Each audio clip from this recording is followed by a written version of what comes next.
কিবা এটা কয় দে ফাইনেলি গোবিন্দ ককাক লগ পালোঁ আপুনি অলপ কিবা এটা ডাইলগ চাইলগ মাৰি দিয়ে এতিয়া ৰমেশৰ মাতা পিতা মোৰ মা দেউতা জয় আই অসম জয় মাতা মহাভাৰত এতিয়া মই নহয় আমি আহি আছোঁ গহপুৰ চেণ্টাৰলৈ আহোঁতে এই বাহনবাদ লগ পালোঁ বাহনৰ চালকে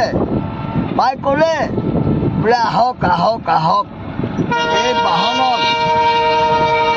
এই বাহনত তেওঁৰ বুকত ভৰি দিয়ে এতিয়া আহি আছোঁ এতিয়া গৈ থাকিম বিশ্বনাথ চাৰিআলি সমষ্টিৰ যিজন আমাৰ বিধায়ক ডাঙৰীয়া তেওঁ নিমন্ত্ৰণ কৰিছিলে কিন্তু মোৰ দেৰি হৈছে যোৱা অপৰাধী মই আজি গহপুৰ টাউনৰ পৰা এজনক লৈ আজি চাৰিআলি সমষ্টি বিধায়ক ডাঙৰীয়া ঘৰলৈ আক্ৰমণ কৰি আছোঁ বন্দে মাতৰম জয় আই অসম জ্যোতিপ্ৰসাদ আগৰৱালা মোৰ ককা দেউতা গোটেই পুখুৰী কালে বাছি পেলাই পুখুৰী খাইছে কি কাম আছে পুখুৰী যদি গোটেই প্ৰাকৰ ফিলাপ থাকিলেহেঁতেন ওচৰৰ পৰা মুঠলে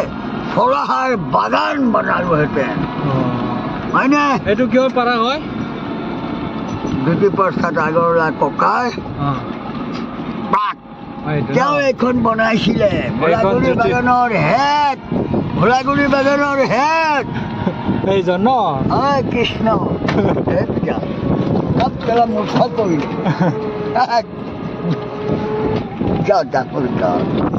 ইয়াৰ পৰা যাবনে ইয়াৰ পৰা যাবনে ইয়াৰ পৰা যাব তুমি ক'লৈ যাবা আমি গলচেপালৈ গুচি যাম মাগনেদি সোমাব